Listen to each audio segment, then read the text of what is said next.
students. So today we are beginning with condensation polymers. So condensation polymers कैसे form होते हैं that we are going to discuss in today's class. Condensation polymers के हमने examples तो last class में पढ़े थे, right? I hope you remember nylon 6,6, nylon 6 and your polyesters like Dacron, Terylene. लेकिन आज हम लोग क्या करने वाले हैं? आज हम लोग क्या करने वाले इन polymers को अच्छे से जरा डिटेल में पढ़ने वाले हैं, क्योंकि हम कर भी रहे राइट। अब उसी सीरीज को आगे बढ़ाते हुए हम लोग कंडेंसेशन पॉलीमर्स करते हैं ना। कंडेंसेशन पॉलीमर्स कैसे बनते हैं?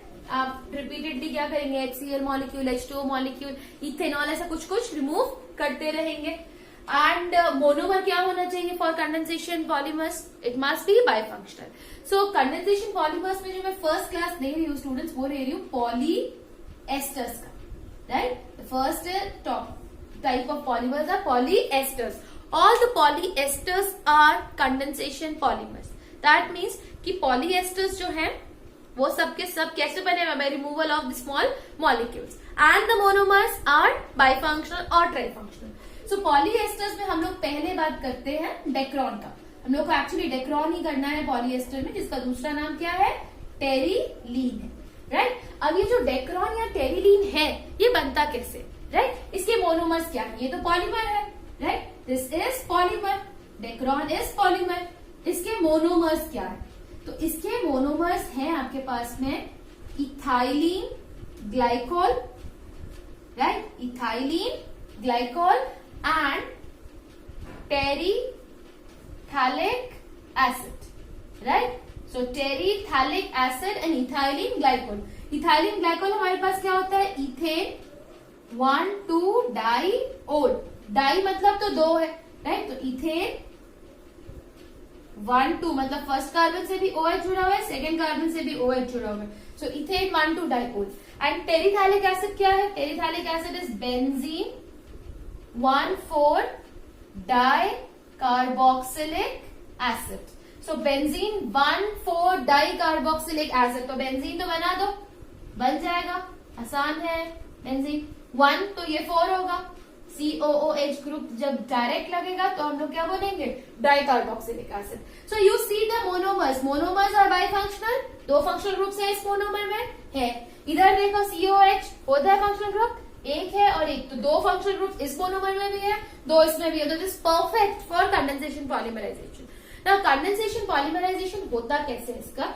सो N यूनिट्स बेसिकली, या मैं इसको इसके बाद बताऊंगी, पहले थोड़ा सा आप लोगों को बता दूं रिएक्शन कैसे होता है। सो अगर आप लोग देखें यहाँ पे, हम लोग ये जो डाइओल है इसको डाई कार्बोक्सिलिक एसिड के साथ हम लोग ट्रीट करते हैं, राइट। इसको बेसिकली हीट किया जाता है।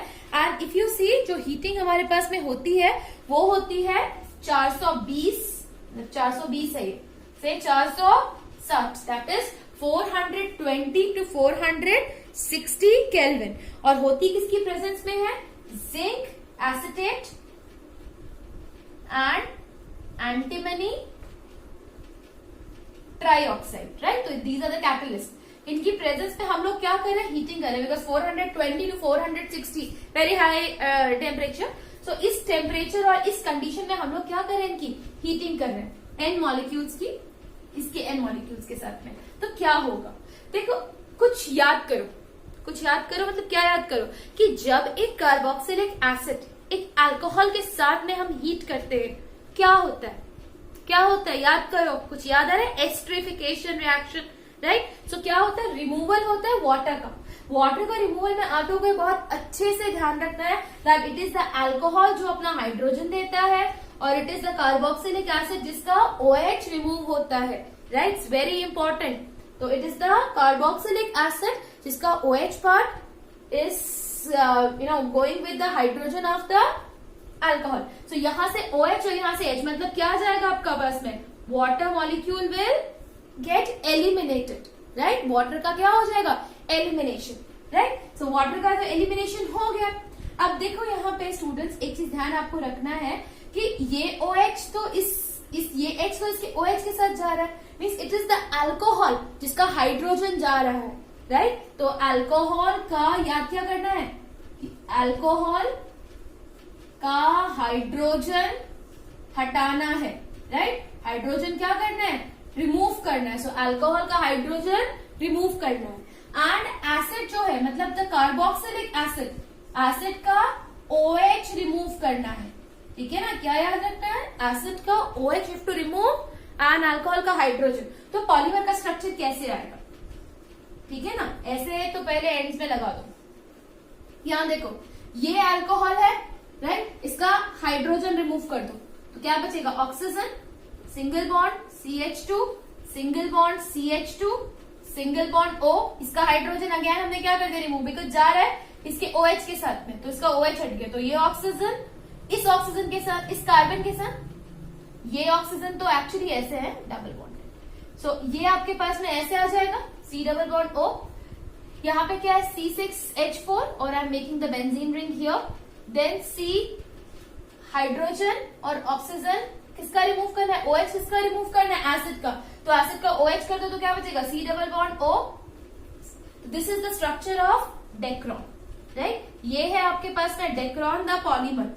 और पूछ देगा write the name and the structure of the monomers of Dacron, so name and structure of Dacron I have written, ethylene glycol को मैंने लिखा था, तो आप लोग थोड़ा सा पॉज करके पहले नोट कर लेंगे, right. So this is the polymer, right, कैसे लिखना है, इथेन 1,2 डाइऑल लिखो, टेरिथालिक एसिड लिखो, अल्कोहल जो पार्ट है आपके पास डाइऑल उसका हाइड्रोजन हटाना है, और जो कार्बोक्सिलिक एसिड पार्ट है उसका OH हटाना है, and then you write it, right. यहां से दिखा दो कि this is attached to the, it is connected to the carboxylic acid, that is the terephthalic acid, the other molecule of terephthalic acid, and this is attached to the other molecule of ethane 1,2 diol. So this is the structure of Dacron. What is Dacron? It is basically a polyester, because this group, this ester group is getting repeated again and again, right? So this is the example of a condensation polymer. So I hope this one is clear. The condition you will keep in mind are in the presence of zinc acetate and antimony trioxide and around temperature around 420 to 460 Kelvin, we are getting this Dacron. Dacron को हम use कहाँ करते हैं, for crease resistant cloth, जिन cloth में crease को नहीं हम चाहते हैं कि बार बार आए, जैसे कॉटन क्लोथ है। अब अगर आप कॉटन का कपड़ा लें और उसे मशीन में धोएं और उसे बाहर निकालें तो कैसा होता है, बिल्कुल रिंकल आ जाते हैं उसके अंदर, राइट, इसकी पूरी क्रीज खराब हो जाती है, then we have to iron it. But कई कपड़े ऐसे होते हैं जिन्हें हमें आयरन करने की जरूरत नहीं होती है, द क्रीज रेजिस्टेंट, उनमें कोई भी रिंकल्स या सिल्वटें नहीं आती है, क्यों, because they are made from this Dacron. So generally जो पॉलीएस्टर होता है हम इसकी कॉम्बिनेशन यूज करते हैं, हम इसको कंबाइन कर देते हैं विद कॉटन, 100% कॉटन ना लेके we mix cotton with this synthetic fibre, so we get polycot, right. तो रिंकल रेजिस्टेंट क्लोथ्स बनाने के लिए हम लोग इसको यूज करते हैं। सो आपको डेक्रॉन का ये यूज ध्यान में रखना है। Apart from that it is used as a reinforcing material in helmets, safety helmets जो होते हैं उसमें अंदर इसको डाला जाता है ताकि हमारा सर अच्छे से प्रोटेक्ट रहे। So it is used in helmets, right, as a reinforcing material. It is used as used to for making crease resistant clothes, right, resistant clothes में, और दूसरा इसका यूज है सेफ्टी हेलमेट्स में as a reinforcing material, right, ये इसका use है। So I hope Dacron is clear. So you write down Dacron, बहुत बार क्वेश्चन आया है डेक्रॉन के मोनोमर्स का, तो मोनोमर्स बहुत अच्छे से आप लोगों को लर्न होने चाहिए। सो the next of your condensation polymer is glyptal. Now glyptal is also very important, right. Glyptal जो है बच्चों वो आपके पास में एक तरीके का पॉलीएस्टर, राइट। सो ये जो ग्लिप्टल है इस पे बहुत क्वेश्चंस आते हैं, this is important, right. It is an example of polyester, और ये आपका किससे बनता है, इसके मोनोमर्स जो है कई बार क्या होता है कि इसका स्ट्रक्चर हमें एग्जाम में दे दिया होता है and we get confuse with Dacron. तो होता क्या है, जो मोनोमर्स है आपके पास में ग्लिप्टल के, वो क्या है, ethylene glycol which is nothing but ethane 1,2 diol and आपके पास में क्या होता है, थैलिक एसिड होता है, right, it is phthalic acid, right. So it is basically ethylene glycol and your phthalic acid. Now phthalic acid आपके पास में क्या होता है, it is basically benzene 1,2 dicarboxylic acid, right, dicarboxylic acid. So अगर आप देखेंगे कि जब हम लोग बात करते हैं डेक्रॉन की, सो डेक्रॉन में हमारे पास इथाइलिन ग्लाइकोल है, but there we are using terephthalic acid, that is benzene 1,4-dicarboxylic acid, और यहाँ पे benzene 1,2-dicarboxylic acid है. So बनता सब कुछ सेम, वही तरीका आपको यूज करना है, बस इथाइलिन ग्लाइकॉल आप यूज करेंगे तो CH2, here also OH,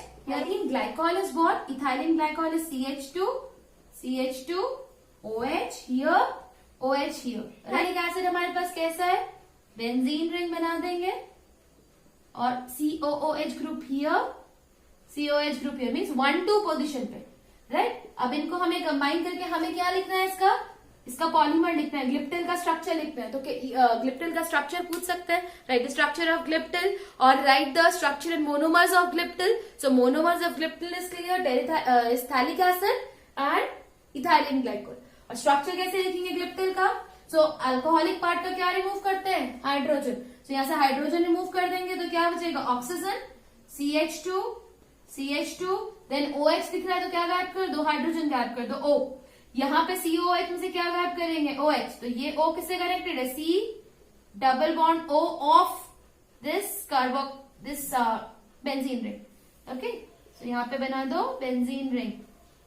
then इस COH का भी क्या गायब होगा, OH, and is connected to the other molecule of ethylene glycol. So this is the structure of gliptil. तो एग्जाम में अगर ऐसा दिखे तो ये मत सोचना कि अरे डेक्रोन का स्ट्रक्चर तो थोड़ा सा गलत प्रिंट हो गया था या प्रिंटिंग मिस्टेक है. तो not a printing mistake, glyptal भी है, right, and it is important. Glyptal is important. So the next example of condensation polymers which are going to take is polyamides. So I am loving this students.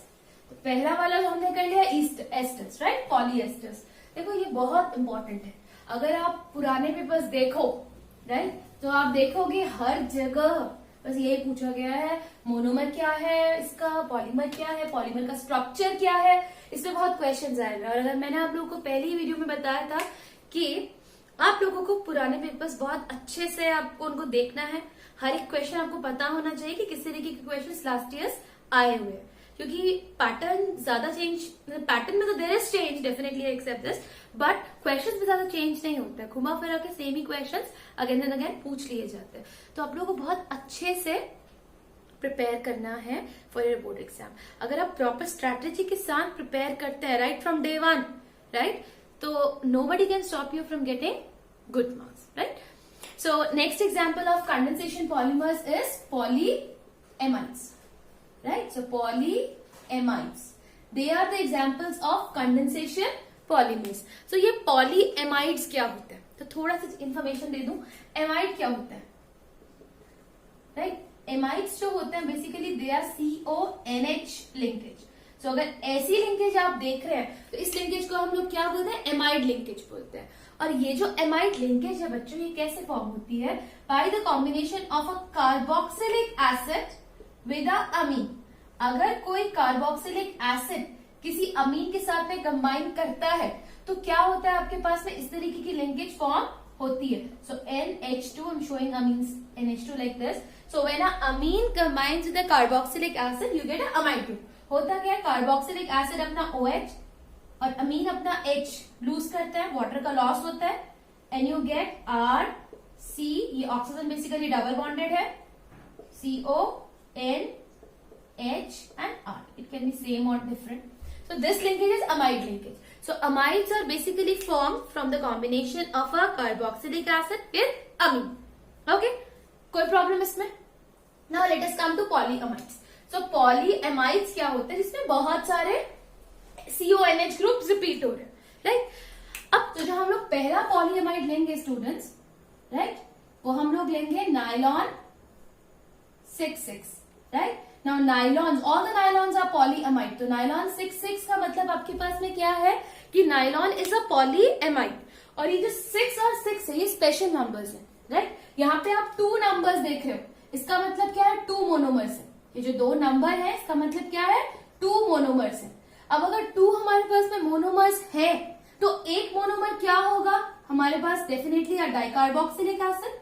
और जो दूसरा monomer होगा हमारे पास में वो क्या होगा, एक डायएमीन होगा, राइट. और ये जो डाइकार्बोक्सिलिक एसिड होगा इसमें टोटल 6 कार्बन है, फर्स्ट नंबर, एंड जो डायमीन है उसमें कितने कार्बन है, उसमें भी 6 कार्बन है.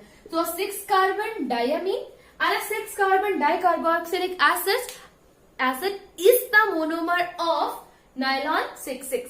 तो कौन है ये, जरा मैं मोनोमर्स आपको इंट्रोड्यूस करा देती हूँ. सो मोनोमर्स क्या है देखो, डाइकार्बोक्सिलिक एसिड का मतलब 2 COH ग्रुप से, एक COH ग्रुप यहाँ है, एक COH ग्रुप यहाँ है, तो बीच में क्या होगा, बीच में तो CH2 ग्रुप्स आएंगे, वो भी कितने 4, क्योंकि 4 + 1 5 + 1 6. तो this is called adipic acid. ये किसका फॉर्मूला है, एडिपिक एसिड का. तो what is adipic acid, COOH 4 CH2 COOH, right. If you count the total number of carbon it is 6, जो कि आपको नंबर बता रहा है. एंड नाइलॉन है मींस इट्स अ पॉलीअमाइड, यानी कि आपके पास क्या, एक डाइकार्बोक्सिलिक फंक्शनल ग्रुप आपके पास में एक डाइकार्बोक्सिलिक कंपाउंड है. अगर आप डायमीन देखो, diamine also contain 6 carbon, right. अब इसका मोनोमर क्या है, हेक्सा, बिकॉज 6 कार्बन है, methylene diamine. So now hexa methylene diamine, hexa मतलब कितना होता है 6, मिथाइलिन मतलब CH2, di means 2 and amine means NH2. So 2 NH2 groups आपके पास में है. So these 2 are the monomers of your nylon 6,6. So nylon 6,6 is having 2 monomers, right? Both the monomers possess 6 carbon. If you see, and since it is nylon a polyamide, इसका मतलब एक carboxylic dicarboxylic group है और एक आपके पास में diamine group है. सो डाइकार्बोक्सिलिक में क्या है, एडिपिक एसिड, एंड डायमीन में आपके पास में क्या है, हेक्सामिथाइलिन डायमीन. ना अगर आप इन दोनों का रिएक्शन कराएंगे तो क्या होगा, देखो यहाँ पे N यूनिट्स COOH की आपके पास में कंबाइन कर रही है, इस एडिपिक एसिड की कंबाइन कर रही है with N units of your hexamethylene diamine NH2. इसका हाइड्रोजन मैं आप लोगों को कैसे करके दिखा देती हूँ, आगे शो कर देती हूँ. N units of hexamethylene diamine, right.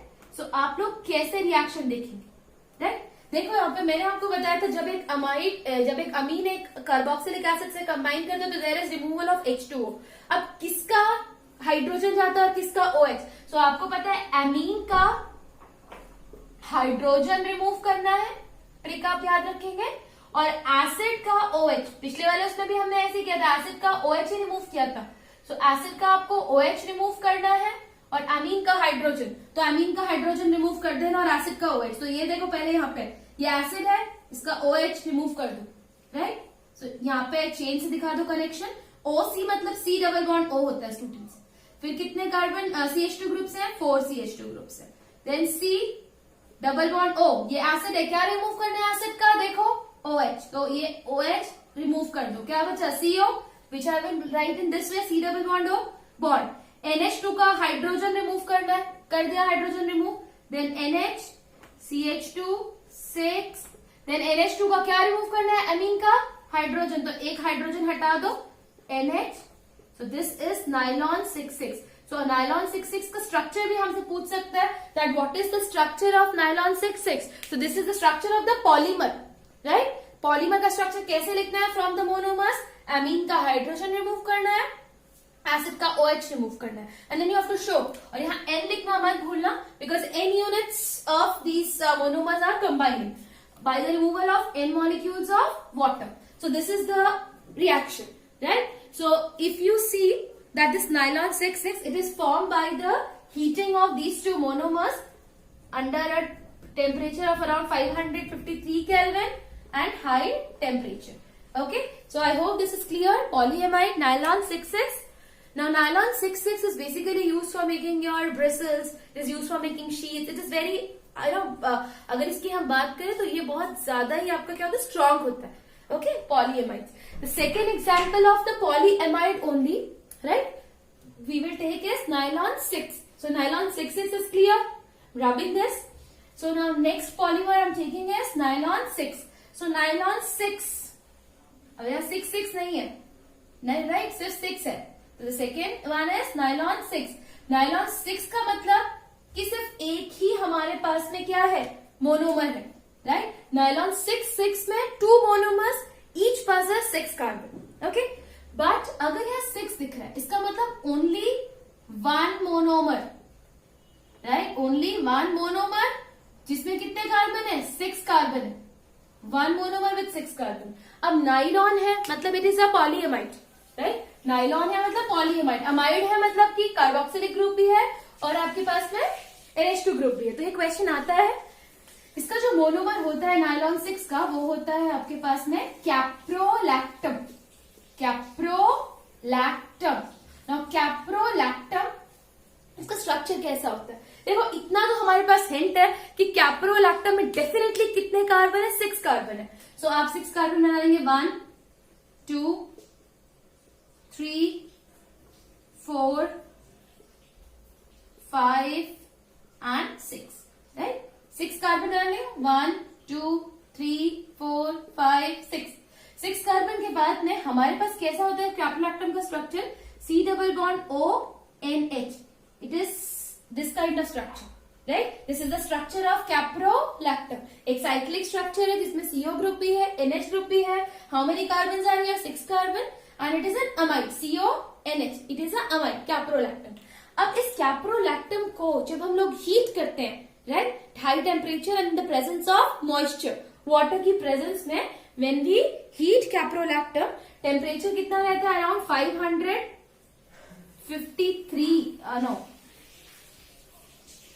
जब इसको हम हीट करते हैं around 533 to 543 kelvin, right? In the presence of moisture water. So what happens, ये जो आपके पास CONH लिंकेज है ये बॉन्ड ब्रेक हो जाता है, राइट?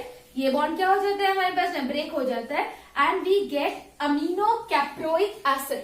हम लोग को क्या मिलता है? Amino caproic acid. तो अमीनो कैप्रोइक एसिड में क्या होगा? ये ब्रेक होगा, इधर पे आप हाइड्रोजन ऐड करेंगे, इधर पे आप क्या ऐड करेंगे? OH ऐड करेंगे। So you get amino caproic acid in this way, NH2।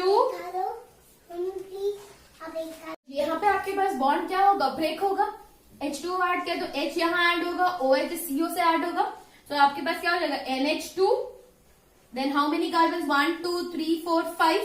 तो CH2 5 here and then COOH, जिसको हम बोलते हैं अमीनो कैप्रोइक एसिड। सो अगर आप n यूनिट्स दे रहे हैं कैप्रोलैक्टम की तो you are definitely going to get n units of amino caproic acid which on polymerisation, right? इसका पॉलीमराइजेशन करेंगे तो क्या होगा? ये अपने यूनिट से कंबाइन करेगा तो क्या होगा? फिर वही रूल याद रखना, अमीन का हाइड्रोजन रिमूव करो, एसिड का OH। सो इसका हाइड्रोजन रिमूव होगा तो यहाँ पे क्या बचेगा बच्चों? NH, right? CH2 5 और COH को क्या रिमूव करना है? OH रिमूव करना है तो क्या बचेगा? C double bond O। So you get this is nylon 6। So nylon 6 में और नाइलॉन 6 में आप लोगों को डिफरेंस ध्यान रखना है।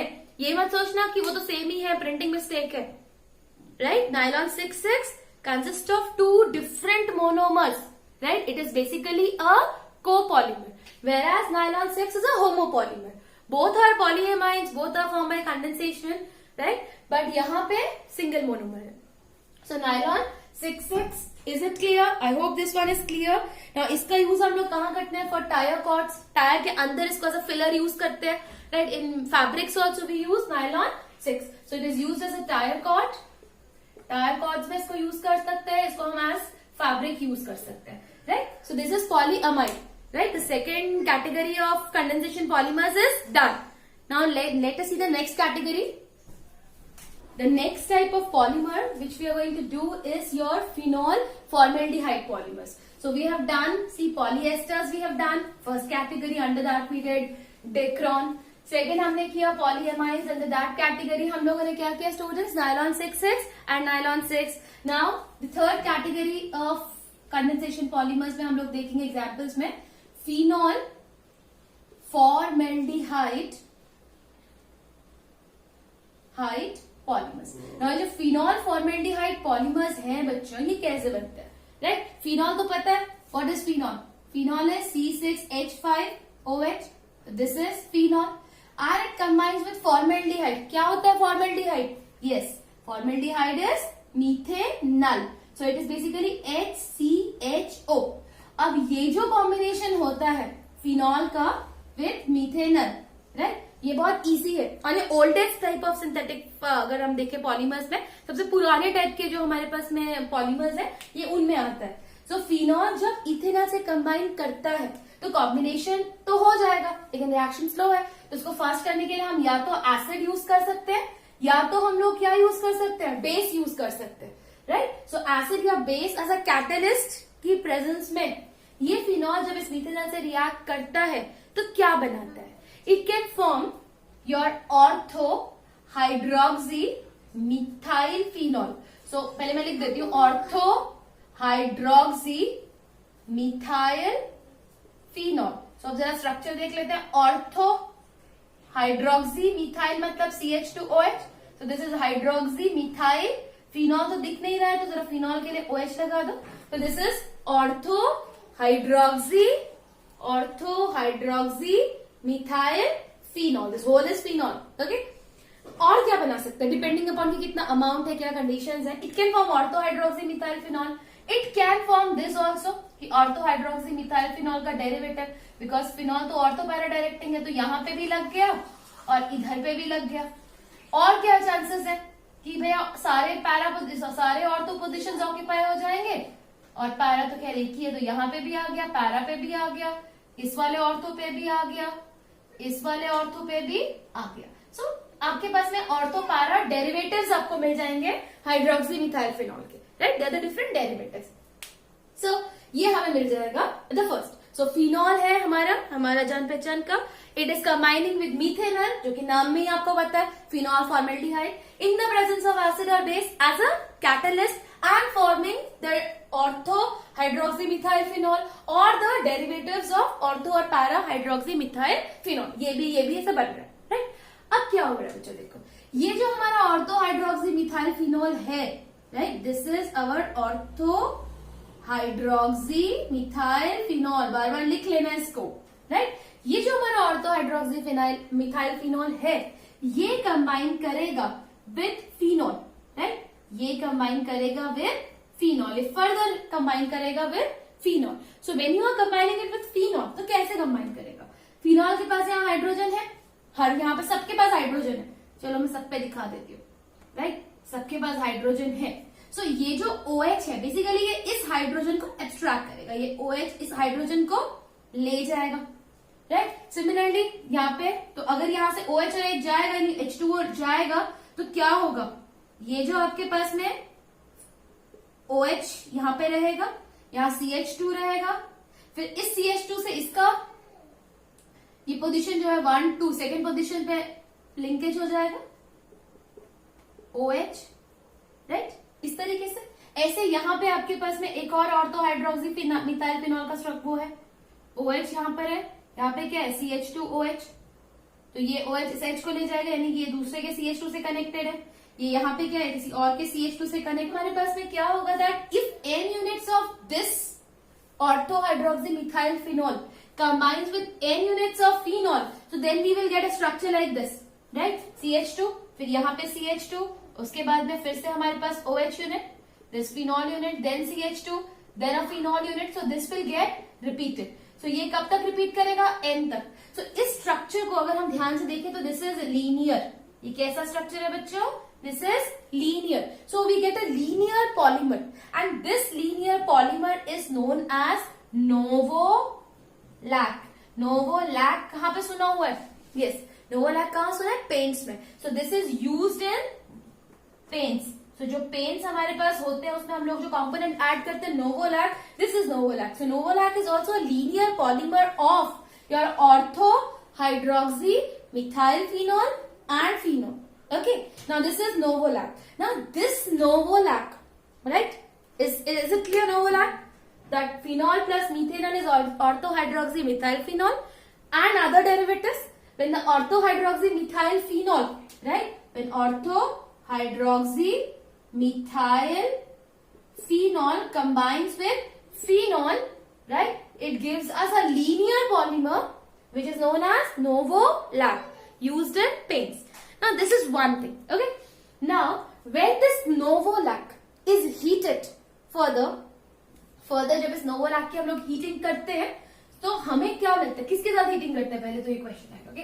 तो when this novolac is further heated with methanol, that is the formaldehyde, okay। तो जब हम इसको फर्दर हीट करते हैं फॉर्मेल्डिहाइड के साथ, तो हमें एक इनफ्यूजिबल मास मिलता है, राइट। एक इनफ्यूजिबल सा मास, एक क्रॉस लिंक्ड हमको स्ट्रक्चर मिलता है। इस क्रॉस लिंक पॉलीमर को हम लोग क्या बोलते हैं? इस क्रॉस लिंक पॉलीमर को हम लोग बोलते हैं bakelite. Yes, you're getting it right. So this is the same bakelite which we discussed in the thermosetting polymer, that it is heavily cross-linked, because you can imagine that it's a polymer which is further heated with your methanol, so it is further getting cross-linked, right? बिल्कुल infusible mass में convert हो रहा है, that is bakelite. So अब इस bakelite का हमें structure लिखना होगा। तो structure हम लोग इसका कैसे लिखेंगे? हम लोगों को नोवोलैक का structure तो लिखना आ गया। कैसा है नोवोलैक का structure?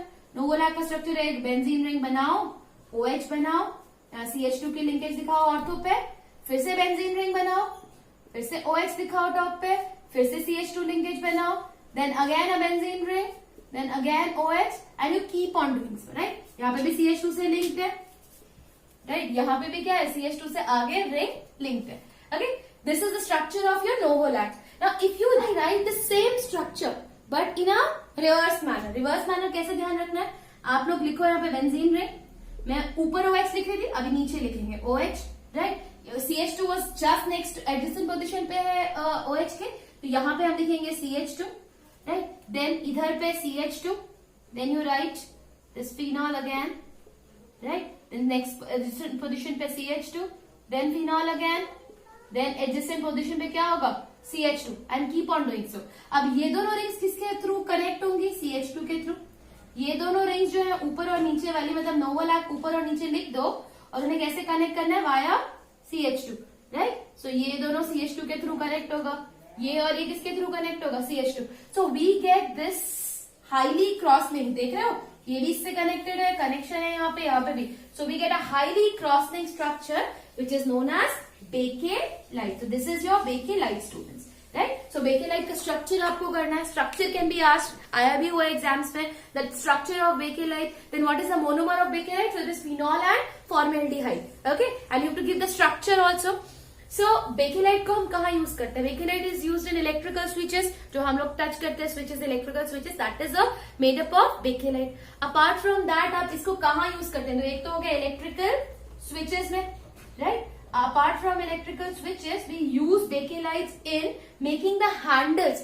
जो कुकिंग यूटेंसिल्स के हैंडल्स होते हैं, वो हैंडल्स जो हमारे पास में हैं, वो बेकेलाइट के बनाए होते हैं। तो हैंडल्स ऑफ यूटेंसिल्स, जो कि Bakelite is a bad conductor of heat as well as electricity. So being a bad conductor of या poor conductor of heat and electricity, इसको हम कहाँ यूज करते हैं? For making the handles of your cooking utensils, for making electrical switches. Apart from that it is also use for making combs. So this is your phenol formaldehyde polymer. Now the last polymers under this category of condensation polymers is a melamine formaldehyde polymers. So I'm rubbing this portion. तो आप लोगों को ये structure की बहुत practice करनी पड़ेगी bakelite के, because it is very important. Okay. So next and the last category under this is melamine formaldehyde polymers. Now melamine formaldehyde polymers. So how these polymers are formed? It is formed from melamine. So what is the structure of melamine? Benzene का structure तो आता है, right. बस क्या करो, alternate position पे nitrogen लगा दो, राइट। बेंजीन के स्ट्रक्चर में कार्बन तो है ना, ये तो कार्बन है, ये कार्बन है, और ऑल्टरनेट पोजीशन पे में नाइट्रोजन लगाना है। Then the double bond like benzene only, सब कुछ बेंजीन जैसा ही बनाओ। मतलब इस तरीके से एक बार और बना देती हूँ। पहले बेंजीन का स्ट्रक्चर, राइट, उसके बाद ये बेंजीन का स्ट्रक्चर है, ऑल्टरनेट पोजीशंस पे क्या लगा दो? नाइट्रोजन लगा देंगे, ओके। नाउ जो आपके पास ये रिमेनिंग पोजीशंस है जहां कार्बन है, वहां पे NH2 ग्रुप आपको लगाना है, राइट। तो this is melamine, right. This is the structure of melamine, and melamine is one of the polymer, sorry, one of the monomer. The next monomer is formaldehyde, HCHO.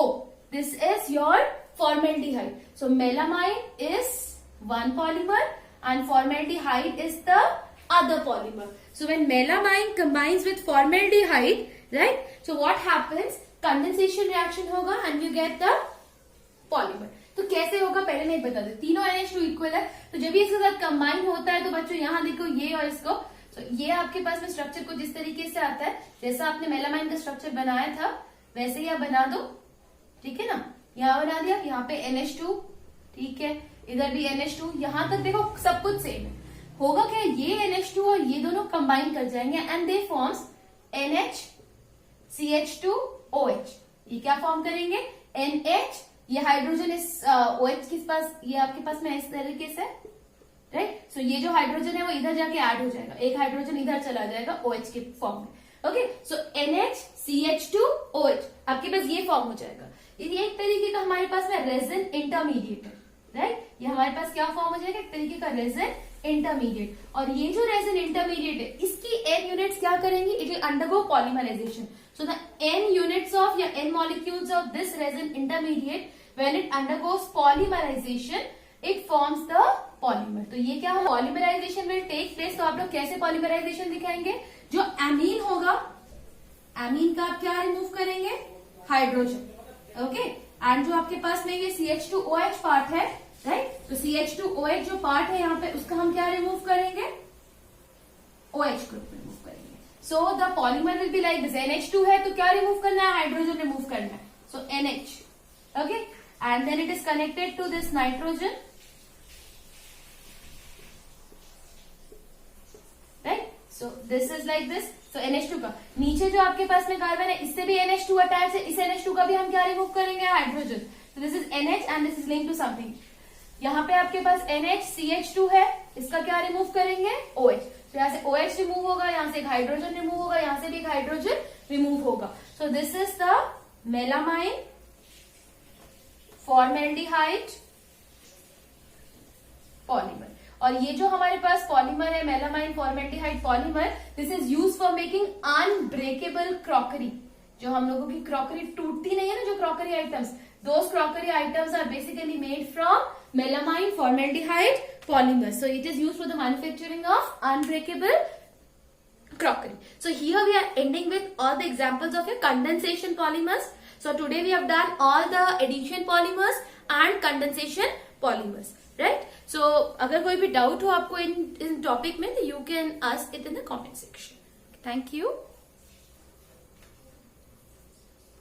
I hope students आप लोगों को जो मैं यहाँ पे करा रही हूँ चीजें समझ आ रही होंगी, राइट। सो अगर आप लोगों को ये समझ आती है तो आप लोग मुझे बताएं in the comment section, right, because your feedback matters a lot to me.